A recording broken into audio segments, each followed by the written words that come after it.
የሰሜን ኢትዮጵያ አየር ያጋለውና በፖለቲካ ውስጥ ቋሚ ወዳጅና ጠላት የለም ያስባለው አዲሱ የወታደራዊ አሰላለፍ ቀመር በአማራ ክልል ደሴ ዙሪያ የተፈጸመው ድንገተኛ ደፈጣና በሰላማዊ ነዋሪዎች ላይ ያሳደረው ስጋት፣ በሌላ በኩል ደግሞ በመካከለኛው ምስራቅ በቴህራንና በዋሽንግተን መካከል እሳቱ እንደገና ነዶ የዓለምን የነዳጅ መስመር ያዘጋው የሆርሙዝ ወሽመጥ ፍልሚያ፣ እንዲሁም የዘመናዊቷ ኳታር መሐንዲስ በመባል የሚታወቁት ታላቁ መሪ ረፍት።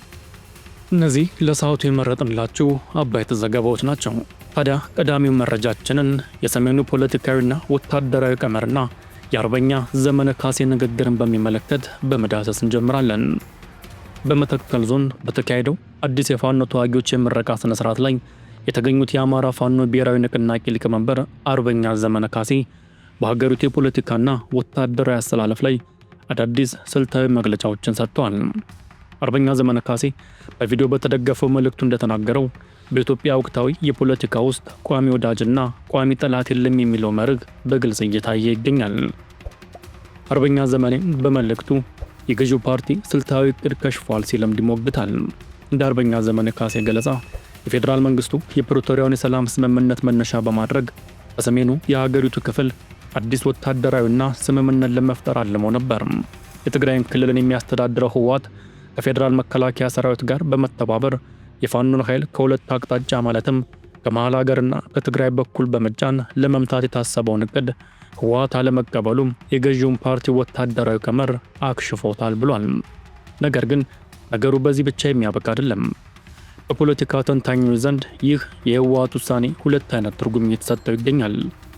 በወታደራዊ ጎራው በኩል ህወሓት ከፌዴራል መንግስት ጋር ያለው ግንኙነት ሙሉ በሙሉ አስተማማኝ ባለመሆኑ የወደፊት ዕጣ ፈንታውን በብልጽግና ፍላጎት ላይ ብቻ መጣል እንደማይበጀው ተረድቷል የሚል ትንተና ይቀርባል። ከፋኖ ወይም ከአማራ ህዝብ ጋር ዘላቂ ጠላትነት ውስጥ ከመግባት ይልቅ ገለልተኛ መሆንን መርጧል የሚሉ አሉ። ይህ ደግሞ ፋኖ በሰሜን ድንበር በኩል የሚመጣበትን ስጋት ቀንሰለት በክልሉ ውስጣዊ ግጭቶች ላይ ብቻ ትኩረት እንዲያደርግ አግዞታል ይባላል። በሌላ በኩል ደግሞ የፌዴራል መንግስት ደጋፊዎችና የተለያዩ የፖለቲካ ተንታኞች ይህንን ትረካ አጥብቀው ይሞግታሉ። መንግስት በፕሪቶሪያው ስምምነት መሰረት የትግራይን ህዝብ ወደ ሰላምና መልሶ ማቋቋም ለማስገባት እንጂ አዲስ የእርስ በርስ ጦርነት የመክፈት ፍላጎት እንደሌለው ይናገራሉ። ህወሓትም ቢሆን ከዓመታት ደም አፋሳሽ ጦርነት በኋላ የቀጠናውን ሰላም ለማስጠበቅ ሲል ከማንኛውም ግጭት ራሱን ማግለሉን እንጂ ከፋኖ ጋር ድብቅ ስልታዊ አጋርነት ፈጥሯል የሚሉ አባባል መሬት ላይ ያለውን እውነታ ሙሉ በሙሉ የሚያንጸባርቅ አይደለም የሚሉ ወገኖችም አሉ። በዚሁ የትግራይና የፌዴራል መንግስት ግንኙነት ውጥረት መካከል የሰሞኑን የፖለቲካ ምህዳር ይበልጥ ያጋለው ሌላ አስተያየት ደግሞ ከቀድሞዋ የፌዴሬሽን ምክር ቤት አፈ ጉባኤ ወይዘሮ ኬሪያ ኢብራሂም በኩል ተሰምቷል። ወይዘሮ ኬሪያ ከፋና ቲቪ ጋር ባደረጉት ቃለ መጠይቅ አሁን በትግራይ ላይ የበላይነቱን የያዙት አካላት አጥብቀው ኮንነዋል። ለሻዕቢያ ከምገርድ ለብልጽግና ብንበረከክ እመርጣለሁ ያሉት ወይዘሮ ኬሪያ በትግራይ ያሉ የህወሓት አመራሮች ህዝቡን ለኤርትራ መንግስት አሳልፈው እየሰጡ ነው ሲሉ ወንጅሏል። አክሎም ድርጅቱ የብልጽግና ተንበርካኪ መሆን የለብንም እያለ የኤርትራ ተላላኪ ከመሆን ከሀገራዊ ፌዴራል ስርዓት ጋር መስራት የተሻለ አማራጭ ነው ሲሉም ተናግሯል። ይህ የኬሪያ ኢብራሂም ንግግር በራሱ በህወሓት ውስጥ ክፍፍልና በወደፊት አቅጣጫ ላይ ምን ያህል ከፍተኛ ውዝግብና ግጭት እንዳለ ማሳያ ተደርጎም ተወስዷል። ሁለተኛው ጉዳይ የአማራ ክልል የጸጥታ ሁኔታና ደሴ ዙሪያ የተፈጸመው ድንገተኛ ጥቃት ነው። ወደ አማራ ክልል የውስጥ የጸጥታ ሁኔታ ስናልፍ ደግሞ የመስመር ላይ ዘገባዎችና የአካባቢው ምንጮች እንደሚጠቁሙት በደሴ ዙሪያ ወረዳ 24 ቀበሌ ፋላ ገበያ ሞሰቤት ጎራ በተባለ ልዩ ቦታ በአካባቢው በሚሊሻ አባላት ላይ ድንገተኛ ደፈጣ ተፈጽሟል። በዚህ ጥቃት የ20 ሚሊሻ አባላት ህይወት ማለፉ የተገለጸ ሲሆን ጥቃቱን የሰነዘሩት የፋኖ አባላት እንደሆኑና ድርጊቱን ከፈጸሙ በኋላ ወዲያውኑ ከአካባቢው መሰወራቸውም ተነግሯል። በጥቃቱ ወቅት በንጹሃን ዜጎች ላይ ጉዳት መድረስ አለመድረሱም በግልጽ ያልታወቀ ቢሆንም ከጥቃቱ በኋላ ግን በአካባቢው ከፍተኛ ውጥረት ነግሷል። የአካባቢው ሚሊሻ ኃላፊዎች መረጃ አሳልፋችሁ ሰጥታችኋል በሚል ስጋት የቀበሌዋን ወጣቶችና ነዋሪዎች ከፍተኛ ፍተሻና እንግልት እያደረጉባቸው እንደሚገኙም የአካባቢው ነዋሪዎች ይናገራሉ። የክልሉ የጸጥታ አካላት በበኩላቸው በየአካባቢው የሚፈጸሙ መሰል ጥቃቶች የህዝቡን ሰላምና ደህንነት የሚያጎድሉ፣ ልማትን የሚያደናቅፉና ህገወጥነትን የሚያስፋፉ ናቸው ሲሉ ይኮንናሉ። መንግስት በአካባቢው ህግና ስርዓትን ለማስከበር እርምጃ እንደሚወስድ እየገለጸ ቢሆንም ታጣቂዎች በሚፈጽሙት ፈጣን የደፈጣ ጥቃትና በመንግስት የጸጥታ እርምጃዎች መካከል የሚቀሰቀሰው ግን የዚያው አካባቢ ሰላማዊ ህዝብ ሆኖ ቀጥሏል። አሁን ደግሞ ትኩረታችንን ወደ ዓለም አቀፉ ጂኦፖለቲካዊ ውጥረት እንመልስ። በመካከለኛው ምስራቅ የአሜሪካና የኢራን ፍልሚያ ወደ አዲስና አስፈሪ ምዕራፍ ተሸጋግሯል። የኢራን አዲሱ ጠቅላይ መሪ ሙጅተባ ኻሜኒ በጽሑፍ ባስተላለፉት አዲስ መልእክት አባታቸው አያቶላ አሊ ኻሜኒ በተደገሰላቸው ጥቃት ከተገደሉ በኋላ የበቀል እርምጃ መውሰድ እንዳለበት አስጠንቅቋል። የቀድሞ ጠቅላይ መሪ አያቶላ አሊ ኻሜኒ አሜሪካና እስራኤል በኢራን ላይ በከፈቱት የመጀመሪያ ቀን ወታደራዊ ዘመቻ መገደላቸው ይታወሳል። አዲሱ መሪ ሙጅተባ ኻሜኒ እስካሁን በይፋ በቪዲዮም ሆነ በድምፅ መልእክት በአካል አልቀረቡም።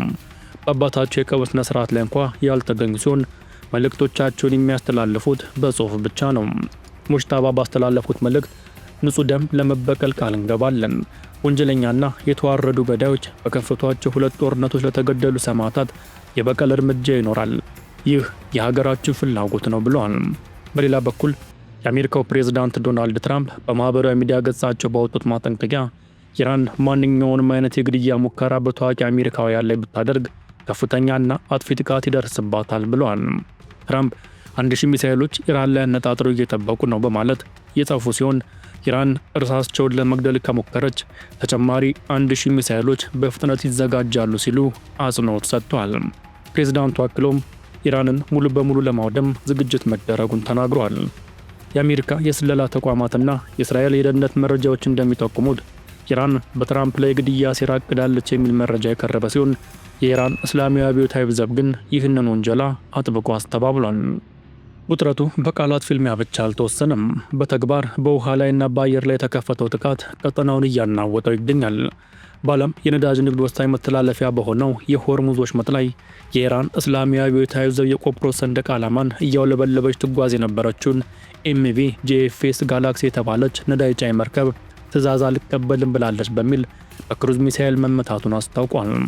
በጥቃቱ የመርከቧ ሞተር ክፍል ከፍተኛ ጉዳት የደረሰበት ሲሆን አንድ ሲቪል ሰራተኛ መሞቱም ተነግሯል።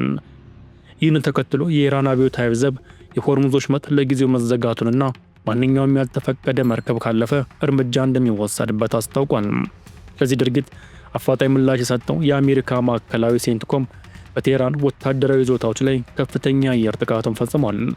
በአሜሪካ ጥቃት የኢራን የድሮንና ሚሳኤል ጣቢያዎች፣ የኮሙኒኬሽን መዋቅሮችና የባህር ኃይል መከታተያዎችን ጨምሮ 140 ወታደራዊ ኢላማዎች መመታታቸው ተነግሯል። ኢራንም በበኩሏ ዝም ብላ አልተቀመጠችም። በተሰነዘረባት ጥቃት በሰጠችው ምላሽ በዮርዳኖስ የሚገኘውን የፕሪንስ ሐሰን የአየር ኃይል ጦር ሰፈር፣ የህዝብ ማዕከሉንና የኤምኪው9 ድሮን ማቋሚያዎችን ጨምሮ በሚሳኤል መምታቷን ገልጻለች። በተጨማሪም በአካባቢው ያሉ የአሜሪካ አጋር ሀገራት ማለትም የተባበሩት አረብ ኤምሬቶች፣ ኳታር፣ ኩዌትና ባህሬን ከኢራን የተኮሱባቸውን ድሮኖችና ሚሳኤሎች ለመመከት የአየር መከላከያ ሥራ ላይ መሆናቸውን አስታውቋል። በሁለቱ ሀገራት መካከል ሰኔ ላይ የተፈረመ የመግባቢያ ስምምነት ፈርሶ ጦርነቱ እንደገና ማገርሸቱ ዓለም አቀፍ ነዳጅ ገበያና የቀጠናውን ሰላም ስጋት ላይ ጥሎታል። በዚህ መሃል የፓኪስታን የውጭ ጉዳይ ሚኒስትር ኢቫ አቅዳር ከኢራን አቻቸው አባስ አራግቺ ጋር በስልክ ተነጋግረው ሁለቱም ወገኖች ከከፋ ግጭት እንዲታቀቡና ወደ ዲፕሎማሲያዊ ንግግር እንዲመለሱ ጥሪያቸውን አቅርበዋል። ፓኪስታን እንደ ታዛቢና አሸማጋይ አካል ጦርነቱ ወደ መላው እስያ እንዳይስፋፋ ስጋቷን ገልጻለች። በመጨረሻም በባህረ ሰላጤው ሌላው ትልቅ ዜና የቀድሞ የኳታር አሚር ሼክ ታሚም ቢን ሐመድ አልታኒ በተወለዱ በ74 ዓመታቸው ከዚህ ዓለም በሞት መለየታቸው ነው። ከ1995 እስከ 2013 ድረስ ለአውሮፓውያኑ 18 ዓመታት ኳታርን የመሩት እነዚህ አሚር የዘመናዊቷ ኳታር አርክቴክት በመባል ይታወቃሉ። አነስተኛ በረሃ የነበረችውን ሀገር በዓለም አቀፍ ደረጃ በጋዝና ነዳጅ ሀብት የበለጸገች ግዙፋን አልጀዚራ የዜና ማዕከል ያስገነቡና የ2022ቱን ዓለም ዋንጫ እንድታዘጋጅ መሰረት የጣሉ መሪ ነበሩ። ከሌሎች የባህረ ሰላጤው መሪዎች በተለየ መልኩ በ61 ዓመታቸው በሕይወት እያሉ ስልጣናቸውን ለልጃቸው በማስረከብ በአረቡ ዓለም ያልተለመደ ዲሞክራሲያዊና የሰላማዊ ስልጣን ሽግግር ተምሳሌት አርአያነትን አሳይተዋል። የእሳቸውን ሕልፈት ተከትሎ በኳታር የ4 ቀናት ብሔራዊ ሐዘን የታወጀ ሲሆን የመንግስት መስሪያ ቤቶችም ይዘጋሉ። የኢትዮጵያው ጠቅላይ ሚኒስትር አብይ አህመድ በፌስቡክ ገጻቸው በአረበኛ ቋንቋ ባስተላለፉት የሐዘን መግለጫ ሼክ ታሚም ቢን ሐመድ አልታኒ በተለይም በአፍሪካ ቀንድ ሰላምን ለማስፈን ለውይይትና ለድርድር መሰረት በመጣል ረገድ ትልቅ አስተዋጽኦ ያበረከቱ ጥበበኛ መሪ እንደነበሩ ገልጿል። የኢትዮጵያና የኳታር ስትራቴጂያዊ ግንኙነት እንዲጠናከርም የእሳቸው ሚና ከፍተኛ እንደነበር ጠቅሷል። ዓለም አቀፍና ሀገራዊ ፖለቲካ በየዕለቱ መልኩን እየያዘና እየቀያየረ ይገኛል። በኢትዮጵያ ያለው ወታደራዊና ፖለቲካዊ አሰላለፍ ወዴት ያመራ ይሆን? በሆርሙዝ ወሽመጥ የተከፈተው የአሜሪካና የኢራን ፍልሚያስ ወደ ሶስተኛው የዓለም ጦርነት ያመራ ይሆን? የእርሱን አስተያየት ከታች ባለው ኮሜንት መስጫ ላይ ያስቀምጡልን። ቻናላችንን ሰብስክራይብ በማድረግና የደወል ምልክቷን በመጫን ወቅታዊና ሚዛናዊ መረጃዎችን በፍጥነት ያግኙ። ፕሮግራማችንም ከተመቻችሁ ቪዲዮውን ላይክና ሼር እንድታደርጉልን በአክብሮት ጥሪያችንን እናስተላልፋለን። በቀጣይ ሰበር መረጃችን እስከምንገናኝ ድረስ ሰላም ቆዩልን።